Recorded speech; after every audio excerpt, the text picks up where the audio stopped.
الحمد لله رب العالمين والصلاة والسلام على سيد الأنبياء وأشرف المرسلين وعلى آله وصحبه أجمعين. أما بعد فأعوذ بالله من الشيطان الرجيم. بسم الله الرحمن الرحيم. والفجر وليال عشر والشفع والوتر. صدق اللہ العظیم. محترم بزرگوں اور دوستو، دعا کرے کہ اللہ تبارک و تعالی کام کی بات کہلوا دے اور ہم تمام کو اس پر عمل کی توفیق عطا فرمائے. اس آیت کریمہ کے اندر اللہ تبارک و تعالی نے ارشاد فرمایا والفجر، قسم ہے فجر کی، ولیال عشر، اور 10 راتوں کی، والشفع والوتر، جفت اور طاق راتوں کی.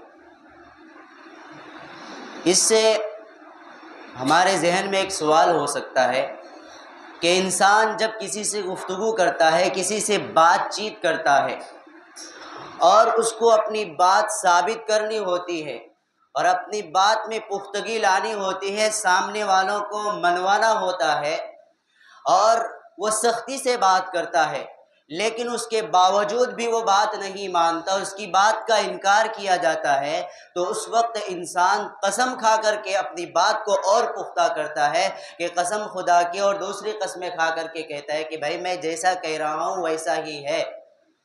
تو انسان قسم کھاتا ہے اپنی بات کو ثابت کرنے کے لیے. اب قرآن کریم کے اندر ہم بھی دیکھ رہے ہیں کہ اللہ تبارک و تعالی بھی قسم کھا رہے ہیں. کیا جس طرح جو مقصد کے ساتھ انسان قسم کھاتا ہے اسی مقصد کے ساتھ اللہ بھی قسم کھا رہے ہیں کیا؟ یہ ہمارے پاس یہ سوال ہے. تو اس کا جواب یہ ہے کہ ایسی بات نہیں ہے. انسان اپنی ضرورت کے مطابق، اور انسان چونکہ غلطی اور ساتھ ہی ساتھ کبھی جھوٹ بھی بولتا ہے، تو سامنے والوں کو اس پر اعتماد نہیں ہوتا ہے، جس کی وجہ سے اسے قسم کھانی پڑتی ہے. لیکن اللہ تبارک و تعالی ومن اصدق من اللہ قیلا، اللہ فرماتے ہیں کہ اللہ سے زیادہ کوئی سچ بولنے والا نہیں. لہذا اللہ کے قسم کھانے کا مطلب یہ نہیں کہ آپ اپنی بات کو ثابت کر رہے ہیں، بلکہ جس چیز کی قسم کھائی جاتی ہے اس چیز کی عظمت کو بتلانا مقصود ہوتا ہے کہ یہ چیز بہت معظم ہے. چنانچہ اللہ تبارک و تعالیٰ نے قرآن کریم کے اندر فرمایا والعصر، قسم ہے زمانے کی. دوسری جگہ قسم کھاتے ہوئے فرمایا والتین والزیتون وطور سینین، قسم ہے تین اور زیتون کی اور پہاڑ طور سینا کی. اور دوسری جگہ قسم کھاتے ہوئے فرمایا والضحیٰ، چاشت کی قسم کھائی. اور اسی طرح فرمایا واللیل اذا یغشا، اور فرمایا رات کی قسم. اور دوسری جگہ سورہ شمس کے اندر فرمایا والشمس وضحاہا، قسم ہے سورج کی اور اس کی روشنی کی. والقمر اذا تلاہا، قسم ہے چاند کی جب وہ اس کے پیچھے نکلے. واللیل اذا یغشاہا، قسم ہے رات کی اور جب اس کو چھپا لے. اور والسماء وما بناہا، قسم ہے آسمان کی اور اس کے بنانے والے کی. والارض وما طحاہا، قسم ہے زمین کی اور اس کے بچھانے والے کی. ونفس وما سواہا، قسم ہے نفس اور اس کو درست کرنے والوں کی. آگے فرمایا لا اقسم بہذا البلد وانت حل بہذا البلد، کہ قسم ہے شہر مکہ کی. ووالد وما ولد، قسم ہے آدم کی اور اولاد آدم کی. اور آگے فرمایا والفجر ولیال عشر، کہ قسم ہے فجر کی اور 10 راتوں کی. یعنی یہ 10 راتیں وہ 10 راتیں ہیں جو اللہ کے نبی صلی اللہ علیہ وسلم نے اس کی وضاحت کرتے ہوئے فرمایا کہ وہ 10 دن اور یہ 10 راتیں یہ عشر ذی الحجہ کے پہلے 10 تاریخیں ہیں. تو جس طرح اللہ تبارک و تعالی نے زمانے کی قسم کھا کر کے بتلایا کہ زمانہ معظم ہے، جس طرح اللہ تبارک و تعالی نے تین اور زیتون اور طور سینا کی قسم کھا کر کے بتلایا کہ یہ معظم صحیح ہے، یہ معظم چیز ہے، یہ برکت والی چیز ہے. اور اسی طرح فرمایا والضحیٰ، کہ یہ چاشت کا وقت یہ بھی معظم اور برکت والا وقت ہے. اور آگے فرمایا جس طرح آسمان کی قسم کھا کر کے آسمان کی طرف اشارہ کیا کہ یہ انسان کی ضرورت ضرورت کی چیز ہے، یہ معظم چیز ہے۔ جس طرح اللہ تبارک و تعالیٰ نے چاند کی قسم کھا کر کے چاند کی عظمت کو بتلایا، جس طرح اللہ تبارک و تعالیٰ نے آسمان اور زمین کی قسمیں کھا کر کے ان کی عظمت کو بتلایا، جس طرح اللہ تبارک و تعالیٰ نے انسان اور نفس انسان کی قسم کھا کر کے اللہ تبارک و تعالیٰ نے اس کی عظمت کی طرف اشارہ فرمایا، جس طرح اللہ تبارک و تعالیٰ نے شہر مکہ اور مدینہ کی قسم کھا کر کے اس کی عظمت کو اور اس کی حرمت کو بتلایا، اسی طرح اللہ تبارک و تعالیٰ نے فجر کے وقت اور عشر ذی الحجہ کے 10 دنوں کی قسم کھا کر کے بتلایا کہ جس طرح یہ تمام چیزیں معظم ہیں، اسی طرح یہ عشر ذی الحجہ کے پہلے 10 دن بھی معظم ہیں۔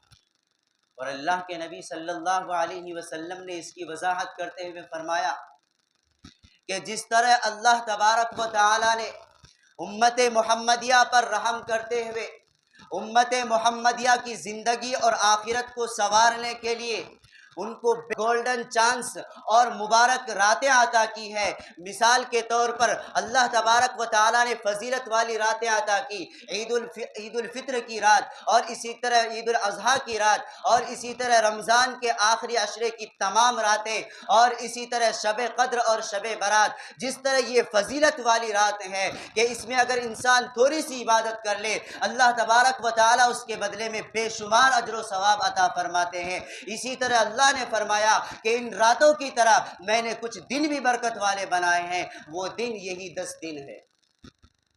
اور جس طرح اللہ تبارک و تعالیٰ کو ان راتوں کی عبادتیں پسند ہے، اسی طرح عشر ذی الحجہ کے دنوں کی عبادتیں بھی اتنا ہی پسند ہے۔ چنانچہ اللہ کے نبی صلی اللہ علیہ وسلم نے فرمایا کہ اگر کوئی شخص ذی الحجہ کے پہلی تاریخ سے لے کر کے 10ویں تاریخ تک ان دنوں میں اگر ایک بھی روزہ رکھ لیتا ہے تو اللہ تبارک و تعالیٰ اس کو پورے سال کے روزہ رکھنے کا اجر و ثواب عطا فرمائے گا۔ اور فرمایا کہ جس طرح انسان شب قدر میں جاگ کر کے اللہ کو راضی کرتا ہے اور وہ رات حاصل کرتا ہے، اسی طرح اس دن کی عبادت کو اللہ تبارک و تعالیٰ نے شب قدر کے رات کی شب قدر کے برابر عطا فرمایا کہ جس طرح انسان شب قدر میں عبادت کر کے جتنی نیکیاں حاصل کرتے ہیں، اسی طرح اگر ان دنوں میں اگر کوئی انسان عبادت کرے اور اللہ کو یاد کرے، گناہوں سے بچا رہے، تو اتنی عبادتیں اس کو اس طرح بھی مل جائے گی۔ اور جانتے ہیں کہ شب قدر کی فضیلت کیا ہے؟ قرآن کریم کے اندر اللہ تبارک و تعالیٰ نے فرمایا لیلۃ القدر خیر من الف شہر، کہ یہ جو لیلۃ القدر ہے، شب قدر ہے، اللہ تبارک و تعالیٰ نے اس کو 1000 مہینے سے افضل اور بہتر بنایا۔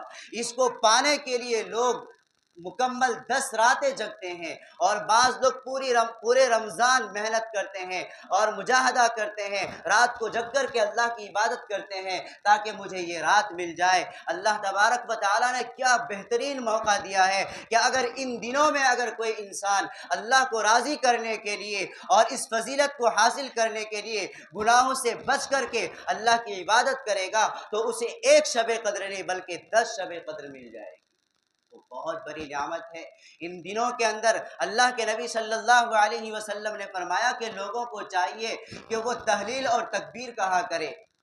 یہ جو ہم پڑھتے ہیں اللہ اکبر لا الہ الا اللہ واللہ اکبر وللہ الحمد، اسے تکبیر کہتے ہیں۔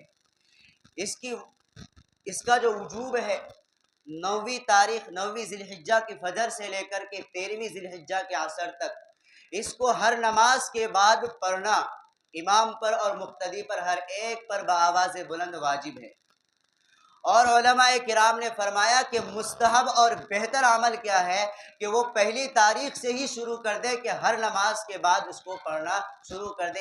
یہ کلمات ہیں اللہ تبارک و تعالی اللہ کے نبی صلی اللہ علیہ وسلم نے ان دنوں کی اور ان راتوں کی بے شمار فضیلتیں بیان کی ہیں۔ تو انسان تھوڑی سی عبادت کر کے بے شمار نیکیاں کما سکتا ہے۔ تو اللہ تبارک و تعالی سے دعا ہے کہ اللہ تبارک و تعالی ہم تمام کو ان دنوں میں بڑھ چڑھ کے عبادت کرنے کی توفیق عطا فرمائے، روزہ رکھنے کی توفیق عطا فرمائے اور گناہوں سے ہماری حفاظت عطا فرمائے۔